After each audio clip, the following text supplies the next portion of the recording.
A questão é, o dízimo foi abolido no Novo Testamento? Falar sobre os dízimos é falar de um dos assuntos mais polêmicos da Bíblia Sagrada.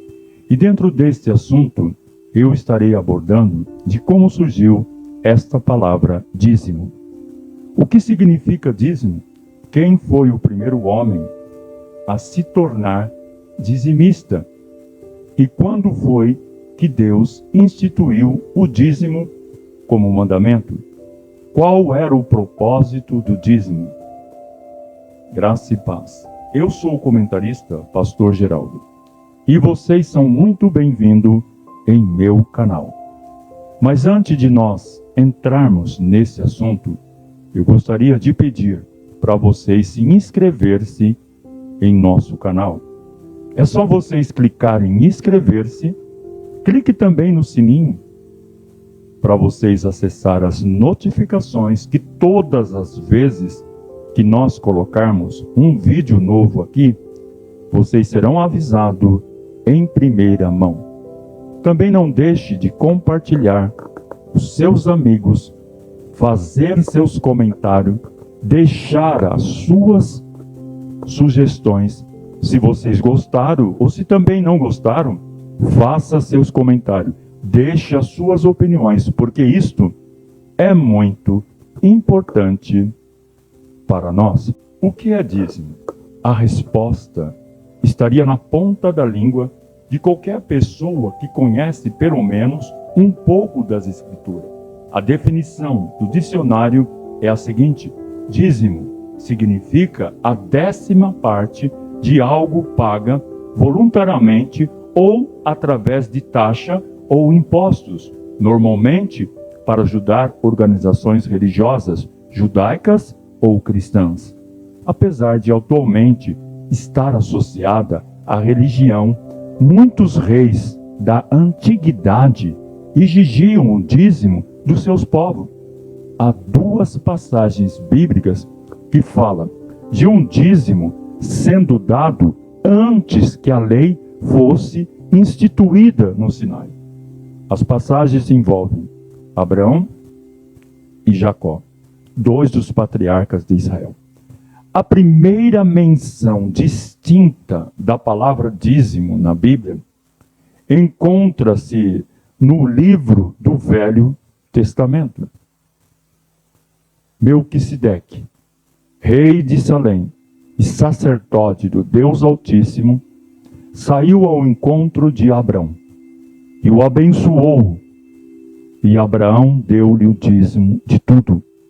Gênesis, capítulo 14, e o versículo 20. Abrão foi chamado por Deus a sair de sua terra, Ur dos Caldeus, cujos habitantes eram pagãos, para ir até Canaã. Em obediência ao chamado de Deus, Abrão mudou-se para Harã, permanecendo lá até a morte de seu pai.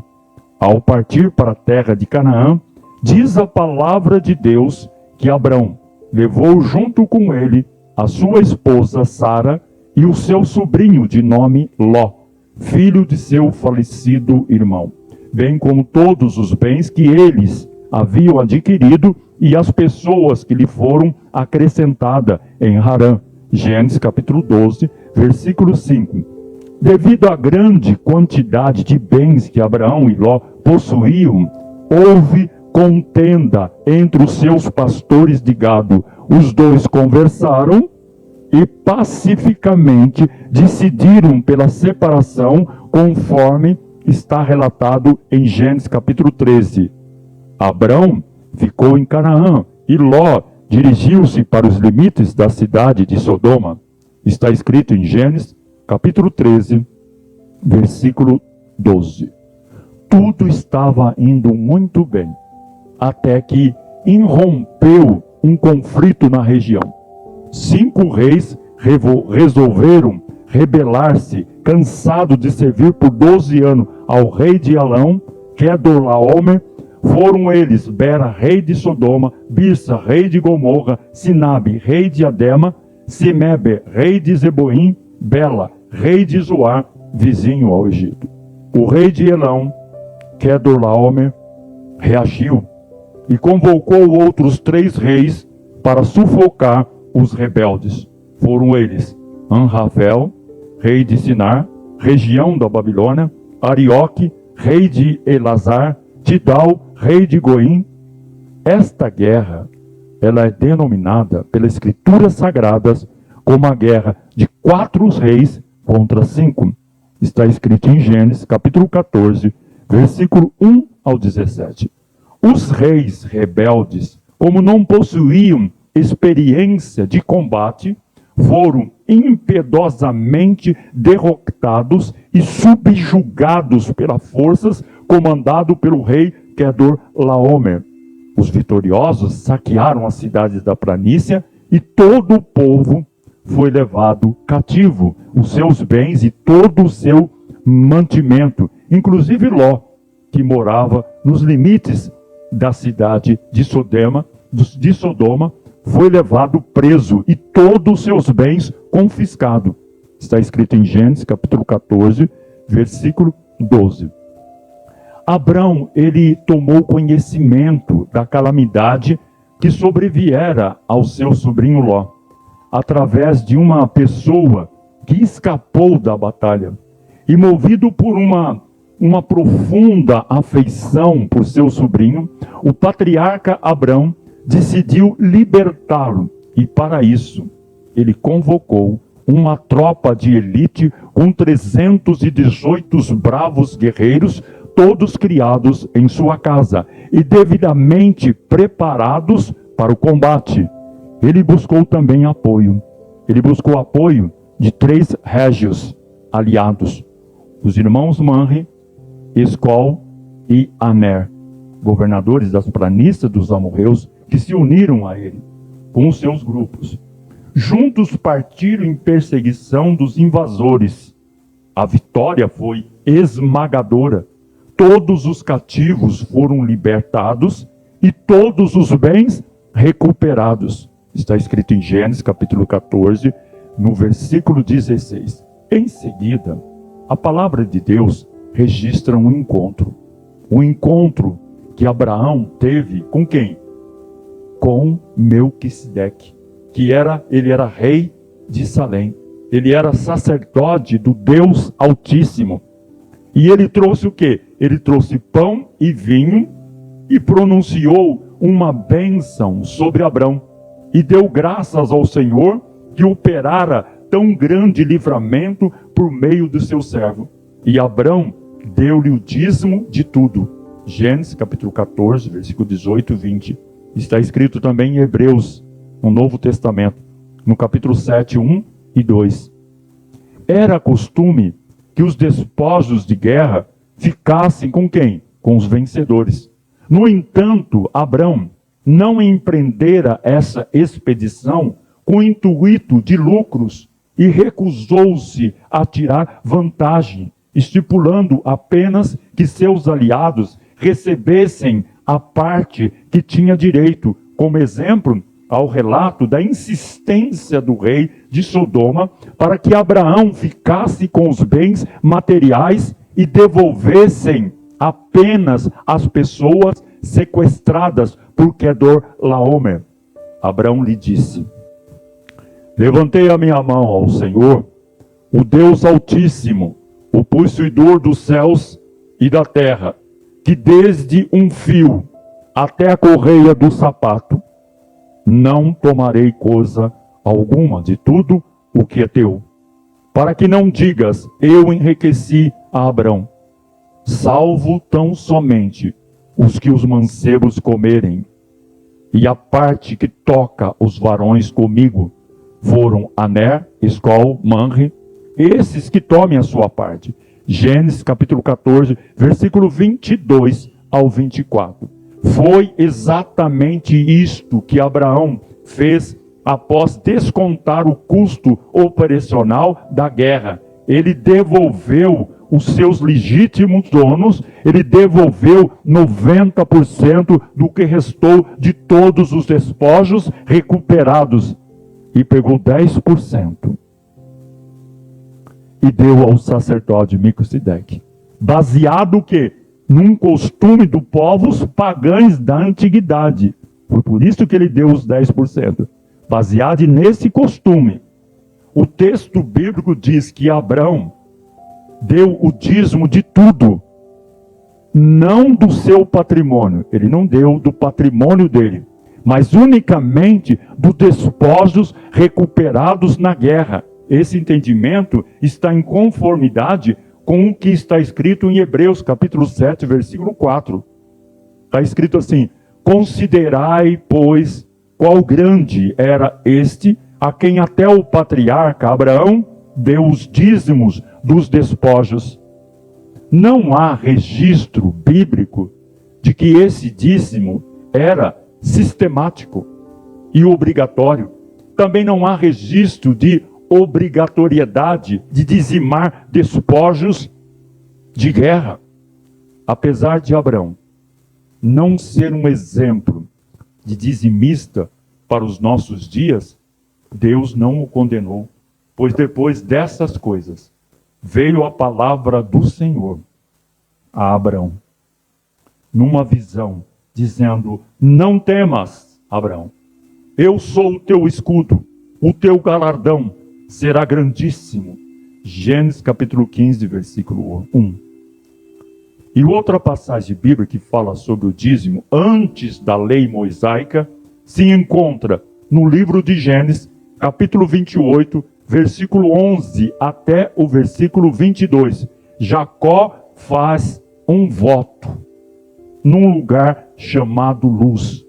Ele vinha fugindo da casa dos seus pais por causa da fúria de seu irmão Esaú, que queria matá-lo, pois Jacó havia tomado a bênção que lhe era de direito, apesar de Esaú ter vendido a sua primogenitura a Jacó. Depois de Jacó ter enganado seu pai, com a ajuda da sua mãe, Jacó parte de Beerseba e vai até Harã. De tardinha, ele chegou a um lugar sagrado em Harã e passou a noite ali. Ele pegou uma pedra daquele lugar para servir como travesseiro e se deitou ali mesmo para dormir. Então Jacó sonhou, ele teve um sonho. Ele viu uma escada que ia da terra até o céu, e os anjos de Deus subiam e desciam por ela. O Senhor Deus estava ao lado dele e disse: eu sou o Senhor, o Deus do seu avô Abraão, e o Deus de Isaque, o seu pai. Darei a você e aos seus descendentes esta terra aonde você está deitado. Os seus descendentes serão tanto como o pó da terra. Eles se espalharão de norte a sul e de leste a oeste. E por meio de você e dos seus descendentes, eu abençoarei todos os povos do mundo. Eu estarei com você e o protegerei em todos os lugares aonde você for.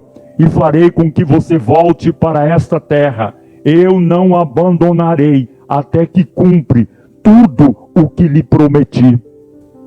Quando Jacó acordou, disse assim: de fato, o Senhor Deus está nesse lugar e eu não sabia. Aí ficou com medo e disse: esse lugar dá medo na gente aqui.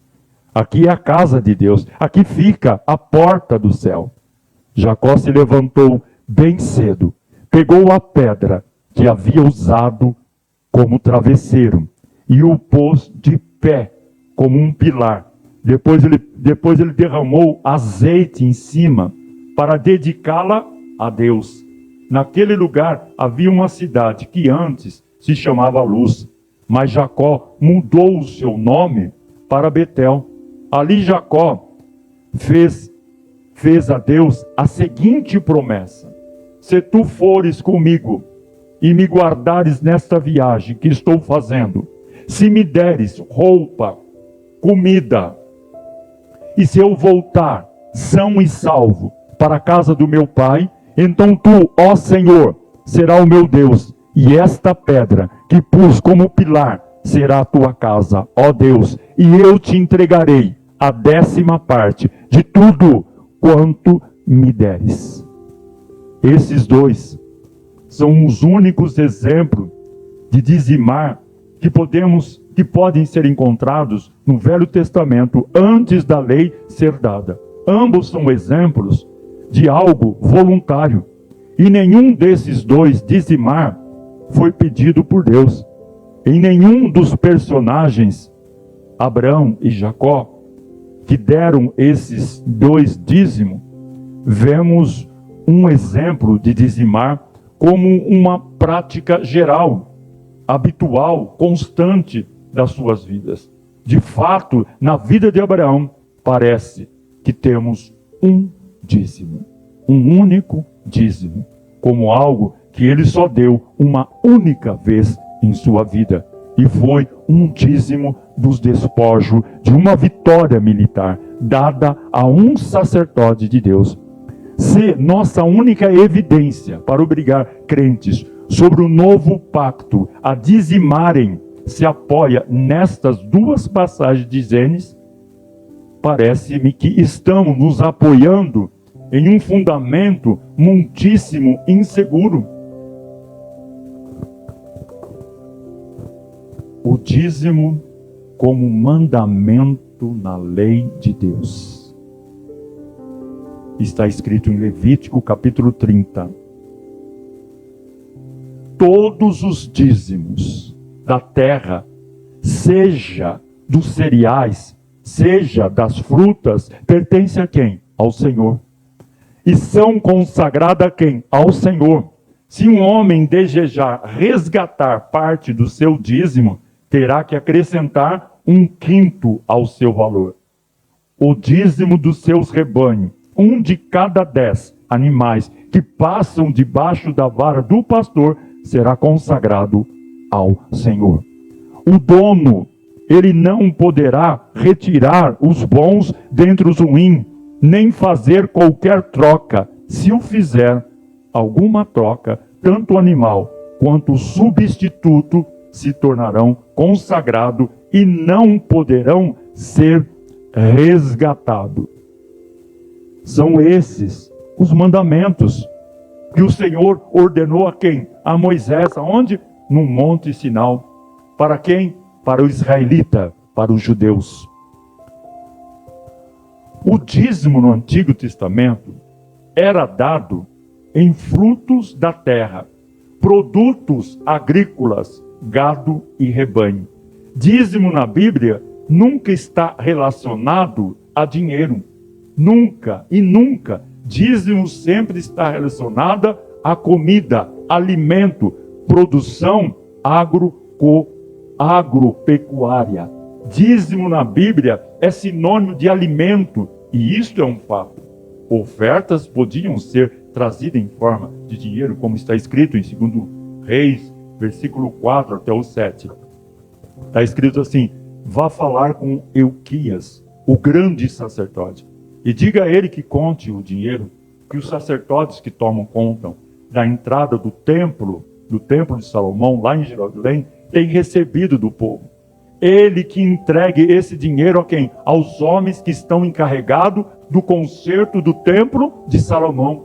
Eles devem pagar os carpinteiros, os construtores e os pedreiros e comprar a madeira e as pedras para os consertos. Mas quando o assunto era dízimo, somente ovelhas, bois e grãos e comida eram aceitos. Dinheiro nunca. Vamos analisar agora esse aspecto. O dízimo do Antigo Testamento era para sustento dos levitas e sacerdotes que não tinha herança dentre os israelitas. Isto é, não receberam territórios e trabalhos como os demais tribos. Antes trabalhavam todos os dias na tenda da congregação, enquanto peregrinavam pelo deserto e depois no templo de Deus em Jerusalém. Depois, finalmente, terem conquistado e habitado a terra prometida. Os dízimos do Antigo Testamento, mais uma vez, eram frutos da terra, gado e rebanho, que também serviam para serem comido em ocasiões, festivais e de culto a Deus. Dentre todo o Israel em Jerusalém, você sabia que os judeus comiam dízimos? Eles até vendiam seus dízimos em certa ocasião. Sabiam disso? A Bíblia vai dizer em Deuteronômio, capítulo 14, versículo 22, todos os anos, juntem 1/10 de todas as colheitas e levem até o lugar que o Senhor nosso Deus tiver escolhido para nele ser adorado, ali na presença do Senhor nosso Deus. Comam aquela 10ª dos cereais, do vinho e do azeite, e também a primeira cria das vacas e das ovelhas. Façam isso para aprender a temer a Deus para sempre. Ele diz assim, mas se o lugar, Deus falando, mas se o lugar de adoração ficar muito longe e for impossível levar até lá a 10ª das colheitas com que Deus o abençoou, então façam isso, vendam aquela parte das colheitas e levam o dinheiro aonde? No templo? Nas igrejas? Não. Leve o dinheiro até o lugar de adoração que o Senhor tiver escolhido e ali comprem tudo o que quiserem comer. Comprem carne de vaca ou carne de carneiro. Comprem vinho, comprem cerveja ou qualquer outra coisa que desejarem. E ali na presença do Senhor nosso Deus, vocês e suas famílias comam essas coisas e se divirtam à vontade. Os alimentos e animais que eram dados como dízimo no Antigo Testamento também serviam para sustentar quem? Para sustentar as viúvas e os órfãos, os estrangeiros, os pobres, que eram os dízimos que eram dados de 3 em 3 anos. A Bíblia vai dizer em Deuteronômio, capítulo 14, versículo 27 e versículo 29, porém não esqueça os levitas que moram nas cidades de vocês. Eles não receberam terra em Canaã, como as outras tribos. De 3 em 3 anos, juntem a 10ª das colheitas daquele ano e guardam na cidade aonde vocês moram. Essa comida é para os levitas, pois eles não têm terras próprias, e também para os estrangeiros, os órfãos e as viúvas e os pobres que moram na cidade de vocês. Assim todos eles terão toda a comida que precisarem. Façam isso para que o Senhor, nosso Deus, abençoe todo o trabalho de vocês. E no livro de Malaquias, o dízimo com promessa. Você dá e recebe de Deus. Está escrito assim, pode um homem roubar de Deus? Contudo, vocês estão me roubando. E ainda pergunta, como é que te roubamos? Nos dízimos e nas ofertas. Vocês estão debaixo de grande maldição, porque estão me roubando. A nação toda está me roubando. Tragam o dízimo todo ao depósito do templo. Qual templo? O templo de Jerusalém, o templo de Salomão. Para que haja o quê? Alimento em minha casa. Ponha-me à prova, diz o Senhor dos Exércitos, e vejam se eu não vou abrir as comportas, não as comportas do céu, e derramar sobre vocês tanta, mas tanta bênção, que nem terão aonde guardá-la. Malaquias capítulo 3, versículo 8 ao 10. Malaquias escreveu para os sacerdotes? É uma pergunta. O capítulo 1 já demonstra que esse primeiro trecho não foi escrito especificamente para o sacerdote. Vejamos a sentença pronunciada pelo Senhor contra Israel por intermédio de Malaquias. Ele diz assim, eu vos tenho amado, diz o Senhor, mas vós estão dizendo, em que nos tens amado? Não foi Esaú irmão de Jacó? Disse o Senhor. Todavia amei a Jacó Malaquias capítulo 1, versículo 1 e 2. Observe que a primeira acusação de Deus é ao povo como um todo. Observe que Deus fala de sua escolha desse povo. Povo esse que desafiava o amor de Deus, questionando na sequência, no próximo trecho, Deus se dirige ao sacerdote de forma específica, que não estava honrando, pois fazia um trabalho mal feito ao Senhor. Quando vocês trazem o animal cego, para os sacrificados, não é isso mal? Isso é um mal que vocês estão fazendo. E quando vocês trazeis o coxo, o enfermo, não é isso mal? Isso é mal. Ora, apresenta ao teu governador, e acaso terá ele agrado em ti e te será favorável? Diz o Senhor dos Exércitos. Malaquias capítulo 1, versículo 8. Vejam também Malaquias capítulo 1 e 6, aonde, claro, a fala específica ao sacerdote. Nesse trecho, no capítulo 2 de Malaquias, Deus continua falando duramente com o sacerdote, mostrando a ele que as suas atitudes receberiam duro castigo. Por isso também eu vos fiz desprezíveis e indignos diante de todo o povo, visto que não guardaste os meus caminhos, e vos mostrastes parciais no aplicares a leis. Malaquias capítulo 2, versículo 9. Podemos observar com isso que a liderança de Israel, nesse período da história, estava totalmente distante das leis de Deus, o que resultava também em um povo que seguia esses passos ruins. Na sequência, no capítulo 2, Deus tira o foco do sacerdote e volta novamente ao povo, condenando a infidelidade deles. Judá tem sido desleal, e abominação se tem cometido em Israel e em Jerusalém, porque Judá profanou o santuário do Senhor, o qual ele ama, e se casou com a adoradora de deuses estranhos. Malaquias capítulo 2, versículo 11.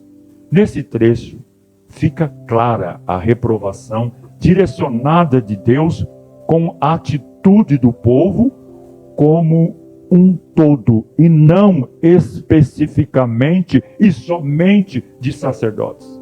Continuamos agora no capítulo 3, onde Deus fala da vinda do precursor do Messias, capítulo 3, versículo 1, que mais tarde foi identificado como sendo João Batista. Evidentemente, essa profecia tem foco em todo o povo e não somente no sacerdote. Segue-se o famoso texto sobre dízimos e ofertas. Falando ali, vejamos, porque eu, o Senhor, não mudo. O Senhor não muda. Por isso vós, ó filhos de Jacó, não sois consumidos desde o dia de vossos pais. Vós desviastes dos meus estatutos e não os guardastes. Tornai-vos para mim, e eu me tornarei para vós outro, diz o Senhor dos Exércitos. Mas vós dizeis, em que havemos de tornar-se? Malaquias capítulo 3, versículos 6 e 7. Observe que essa parte da acusação de Deus é feito ao povo e não a sacerdote. Fica fácil de identificar isso no trecho destacado acima. E mais ainda, em Malaquias capítulo 3, 9 e 10, quando Deus acusa a nação toda de roubá-lo e manda trazer os dízimos à casa do Senhor. Quem trazia os dízimos? Quem é que trazia os dízimos? O povo, é claro. Em Malaquias 3,12, Deus finaliza olhando para todo o povo e dizendo que as nações o chamarão de felizes por causa das bênçãos do Senhor sobre eles. Evidentemente, está falando para a nação como um todo e não com o sacerdote de forma exclusiva. Creio que até aqui conseguimos perceber claramente que Malaquias trouxe sentenças direcionadas a sacerdote, mas também a todo o povo. É um grave erro de interpretação dizer que Malaquias inteiro foi escrito para sacerdote de forma específica, acima. Deus quis falar sim com os líderes do povo, mas também com o próprio povo, já que os pecados tratados estavam enraizados na nação toda e não somente na liderança. Os únicos textos encontrados são dízimo no Novo Testamento. Há 4 passagens bíblicas que falam sobre o dízimo no Novo Testamento. A Bíblia vai dizer em Mateus capítulo 23, versículo 23. É o primeiro mandamento no Novo Testamento que fala sobre dízimo. Ai de vós, escribas e fariseus, hipócritas, porque dai o dízimo da hortelã, do entro e do cominho, e tendes omitido a de mais importante da lei, a saber, a justiça, a misericórdia e a fé. Essas coisas, porém, devieis fazer, sem omitir aquelas. E em Lucas capítulo 11, versículo 42. Mas ai de vós, fariseus, porque dais o dízimo da hortelã e da arruda e de toda a hortaliça, e desprezais a justiça, o amor de Deus. Ora, essas coisas importava fazer sem deixar aquelas. E em Lucas capítulo 18, versículo 12. A oração do hipócrita.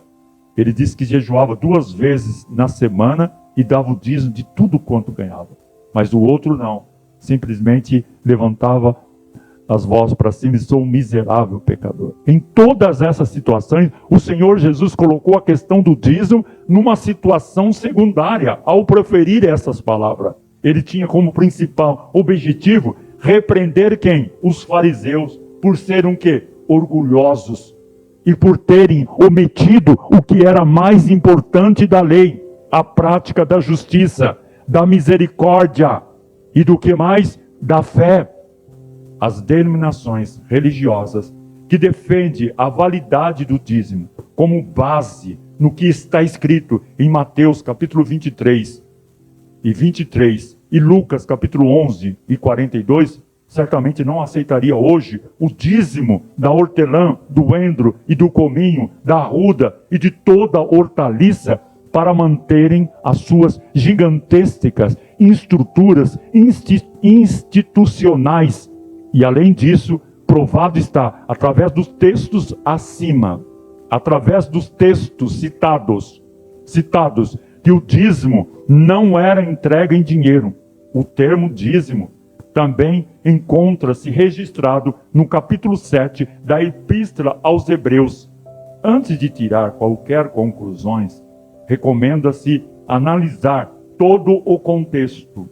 O assunto tratado nesse capítulo não faz referência se o dízimo deve ou não ser praticado nos dias de hoje, nem faz referência quando dizimar e aonde entregá-lo.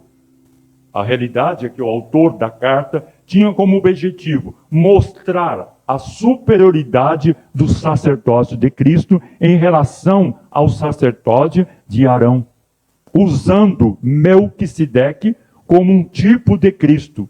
O profeta Davi já havia profetizado que o Messias seria o quê?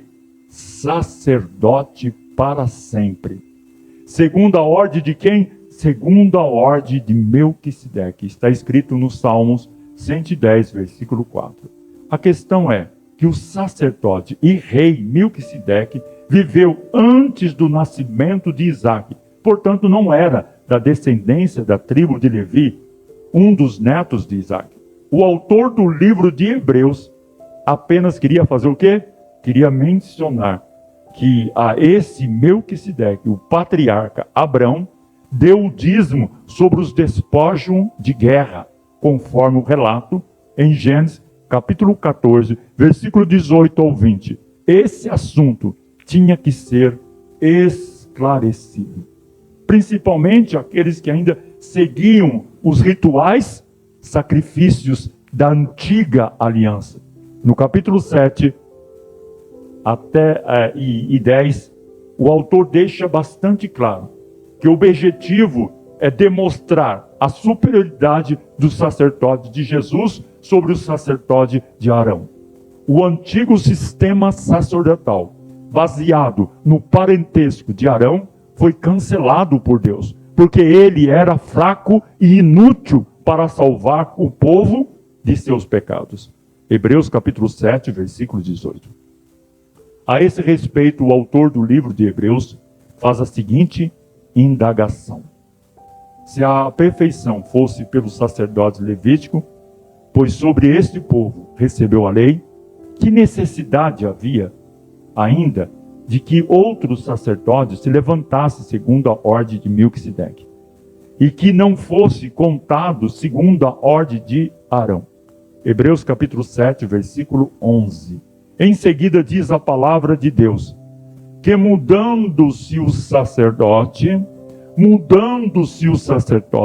necessariamente faz também mudança de quem? Da lei. Hebreus capítulo 7, versículo 12. A mudança da lei era necessário, porque Cristo não pertence à genealogia da tribo de sacerdote de Levi, mas proveio da tribo de quê? Da tribo de Judá, conforme determinava a lei nos quesitos que regulavam as atividades no santuário. A tribo de Judá não podia exercer o sacerdote. Por quê? Porque ela não havia sido escolhida por quem? Por Deus, para esse serviço. Assim, todas as cerimônias associadas aos sacrifícios realizados no santuário foram abolidas com a morte de quem? Com a morte de Cristo, pois elas apenas tipificavam a oferta do corpo de Jesus Cristo, feito uma vez para sempre. Hebreus capítulo 10, versículo 10. Aquelas cerimônias eram sombra da realidade que é Cristo, o qual alcançou um ministério tanto mais excelente quanto é mediador de um melhor pacto, o qual está firmada sobre melhores promessas. Hebreus capítulo 8, versículo 6. Cristo se manifestou para aniquilar o pecado pelo sacrifício de si mesmo. Hebreus capítulo 9, versículo 26. O autor da epístola aos Hebreus tinha como objetivo principal focar a questão da mudança de modelo sacerdotal e não imprimir uma base doutrinária sobre o dízimo. Aliás, tomar como exemplo a experiência de Abraão para fundamentar uma tese sobre a obrigatoriedade do dízimo não é muito razoável, pelas seguintes razões. Qual razões? Primeiro, Abraão entregou o dízimo, a 10ª parte, apenas sobre os despojos de guerra. Está escrito em Hebreus, no Novo Testamento, capítulo 7, versículo 4. Segundo, Abraão devolveu os outros 90% aos legítimos donos, depois de descontar as despesas com guerra. Gênesis, capítulo 14, versículo 22 e versículo 24. Terceiro, não há registro bíblico de que aquele dízimo entregue por Abraão era sistemático ou obrigatório, em função de alguma prescrição legal, e muito menos de ele ter sido calculado sobre os seus ganhos financeiros e ou patrimônio pessoal de Abraão. O verdadeiro povo de Deus, eles não se baseiam em suposições, mas fundamenta os seus ensinamentos num claro. Assim diz o Senhor. Não há registro da prática do dízimo entre os primeiros cristãos, a igreja primitiva. Notadamente durante a era apostólica, depois de Cristo, vivendo essa nova experiência, os remanescentes, povo de Deus, não mais estava sobre o antigo pacto. Diz o relato bíblico que todos os que creram estavam juntos e tinham tudo em comum. vendia suas propriedades e bem, distribuindo o produto entre todos, à medida que alguém tinha o quê? Necessidade. Atos capítulo 2, versículo 44 ao 45. Não havia necessitados entre eles, pois não estava nos planos deles a construção de templos e nem o pagamento de salário aos obreiros, mas o que havia entre aqueles povo era a prática do amor pelo próximo. As atitudes eram claras e transparentes da multidão dos que criam. Era um só o quê? Um só coração, uma só alma. E ninguém dizia coisa alguma das coisas que possuía, era sua própria, mas todas as coisas lhe eram comum. Com grande poder, os apóstolos davam o quê? Testemunho da ressurreição do Senhor Jesus, e em todos eles havia o quê? Abundante graça, pois não havia entre eles necessitados algum, porque todos os que possuíam terra ou casa, vendendo-as, traziam o preço dos que vendiam e o depositavam aos pés de quem? Dos apóstolos. E eles faziam o quê? E se repartiam a qualquer um que tivesse necessidades. Atos capítulo 42, Atos 4, 32 ao 35. As dádivas entre o remanescente povo de Deus não era imposta por mandamento ou por uma ordem legal ou por exigência de se contribuir com um percentual qualquer sobre ameaça de maldição, mas era resultado do quê?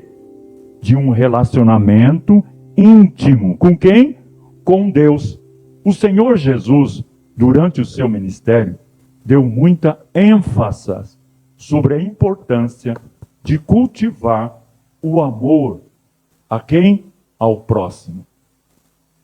Primeiro, a história do jovem rico, que está escrito em Mateus capítulo 19, versículo 21. Jesus respondeu: se você quer ser prefeito, vá, vende tudo o que tem e deu dinheiro a quem? Deu dinheiro a quem? Aos pobres, e assim você terá riqueza no céu. Depois venha e me siga. A recompensa aos que praticam a beneficência. Mateus capítulo 25, 34 ao 40. Então dirá o rei aos que estiverem à sua direita: vinde e bendito.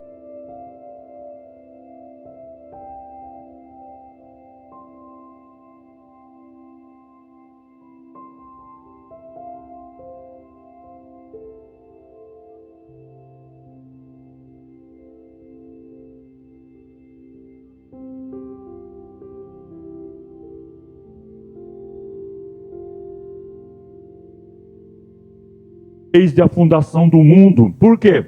Porque eu tive fome e deste-me de comer, tive sede e deste-me de beber, era estrangeiro e hospedaste-me, estava nu e vestiste-me, adoeci e visitaste-me, estive na prisão e foste me ver. Então quem? Os justos lhe responderão, dizendo: Senhor, quando te vimos com fome e te demos de comer, ou com sede te demos de beber? E quando te vimos estrangeiro e te hospedamos, ou nu te vestimos? E quando te vimos enfermo ou na prisão e fomos ver-te? E respondendo o rei lhe dirá: em verdade vos digo, que quando fizeste a um desses meus pequeninos irmãos, a mim o fizeste. Mateus capítulo 25, versículo 34 ao 40. O evangelho não é sinônimo de dinheiro, mas é o exercício do verdadeiro amor.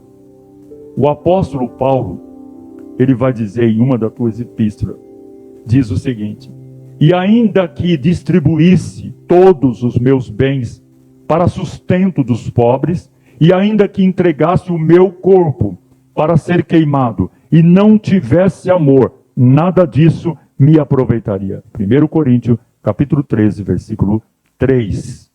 Contrariando as orientações de Deus, muitas instituições religiosas fazem do evangelho uma fonte de quê? De recursos materiais. Difícil de harmonizar tais atitudes com as palavras de Jesus, quando disse: de graça recebeste, de graça dai. Mateus capítulo 10, versículo 8. Por que não seguir essa sábia orientação de nosso mestre e Salvador? O amor é a motivação principal para o dar. Nessa nova aliança instituída por nosso Senhor Jesus, nos capítulos 8 e 9, na segunda carta do apóstolo Paulo aos Coríntios, encontramos diversas orientações e informações sobre como os primeiros cristãos conduziam o seu caminhar quanto ao sustento da obra de Deus.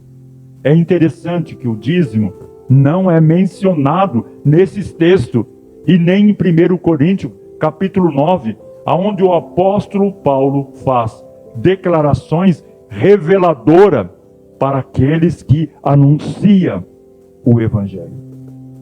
Referindo-se aos levitas, ele escreveu: não sabeis vós que os que administram o que é sagrado comem do que é do templo? E os que servem ao altar participam do altar? 1 Coríntios, capítulo 9, e o versículo 13. Na sequência, ele transmite o seguinte: assim ordenou. Quem ordenou? Assim ordenou também quem? O Senhor. Aos que anuncia o evangelho, que vivam do evangelho. Mas o apóstolo Paulo fala: mas eu de nenhuma dessas coisas tenho usado, e nem escrevo isto, para que assim se faça comigo, porque é melhor que me fora morrer do que alguém fazer vã esta minha glória. 1 Coríntios, capítulo 9, versículo 14 e no versículo 15. Mais adiante o apóstolo afirma: logo qual é a minha recompensa, que pregando o evangelho eu o faça gratuitamente, para não usar em absoluto do meu direito no evangelho. 1 Coríntios, capítulo 9 e o versículo 18. Por que não imitar o exemplo digno do apóstolo Paulo? É importante lembrar que a religião pura é imaculada diante de nosso Deus e Pai. Visitar os órfãos, as viúvas nas suas aflições e guardar-se isento da corrupção do mundo. Tiago capítulo 1 e 27. Por outro lado, se os líderes da igreja insistem que o dízimo pago pelos judeus do Velho Testamento é válido nos nossos dias atuais, esses líderes precisam cumpri-lo na sua o quê? Na sua totalidade. Deveriam dar esses dízimos para sustento de todos os pastores, porque há pastores passando fome, passando necessidade. E dar sustento para os levitas, ou seja, para os cantores da igreja. E dar esse dízimo para os diáconos, para as viúvas, para os órfãos e para os pobres. Se todos os líderes da igreja, tanto aqui no Brasil como mundial, cumprissem os mandamentos do dízimo, não haveria em nosso país nenhuma pessoa passando fome. E o que mais assusta é o número de pessoas que passam fome no país, aqui no Brasil. São 5,2 milhões de pessoas só no Brasil, segundo a Organização Nações Unidas para a Alimentação e Agricultura, a FAO. Depois de Cristo, o povo remanescente de Deus não mais entregava o dízimo, porém fazia suas contribuições voluntária. Com a entrada da apostasia, algumas mudanças ocorreram no cristianismo apostata. Em 585 depois de Cristo, no terceiro concílio de Macon, convocado por ordem do rei da Borgonha, o qual reuniu os bispos da Borgonha e os da Neustria, foram promulgados 20 canones, e entre esses canones havia um que determinava a excomunhão de todos aqueles que não pagavam o dízimo à igreja. Quase 2 séculos depois, sob o comando de Carlos Magno, o poder civil apoiou a legislação eclesiástica, confirmando-a com uma sanção civil, tornando obrigatório o pagamento do dízimo à Igreja de Roma. Assim, a prática obrigatória do dízimo foi restabelecida por iniciativa da Igreja de Roma no século XVIII e XX. Essa obrigação foi temporariamente abolida por pressões de setores sociais e industriais, pelo fato de as quantias arrecadadas não terem sido devidamente aplicadas aos fins estipulados pela legislação eclesiástica e civil no século XX. A Igreja de Roma voltou a implantar gradativamente em suas bases eclesiásticas a prática do dízimo como um sistema de contribuição sistemática e periódica, em substituição ao sistema de taxa. Infelizmente, essa prática da Igreja de Roma está sendo copiada por muitos segmentos religiosos nos dias atuais. Estar isento do dízimo não quer dizer estar isento de responsabilidade para com a obra de Deus. Todos os dons devem ser o quê? Ministrados individualmente, com responsabilidade e de acordo com as orientações de quem? De Deus. Deus não pede de nós o impossível e nem o irrazoável, apenas uma completa consagração a Ele. A esse respeito, o apóstolo Paulo diz o seguinte: o que o apóstolo Paulo fala em uma das tuas cartas? Ele diz assim: rogo, pois, irmãos, pela compaixão de Deus, que apresentais o vosso corpo como sacrifício vivo, santo e agradável a Deus, que é o vosso culto racional. E não vos conformeis a este mundo, mas transformai-vos pela renovação da vossa mente, para que experimenteis qual seja a boa e agradável e perfeita vontade de Deus. Romanos capítulo 12, versículo 1 e 2. Deixe as suas opiniões nos comentários. Que Deus abençoe vocês e suas famílias. Até o próximo vídeo e ficam na santa paz de nosso Senhor e Salvador Jesus Cristo.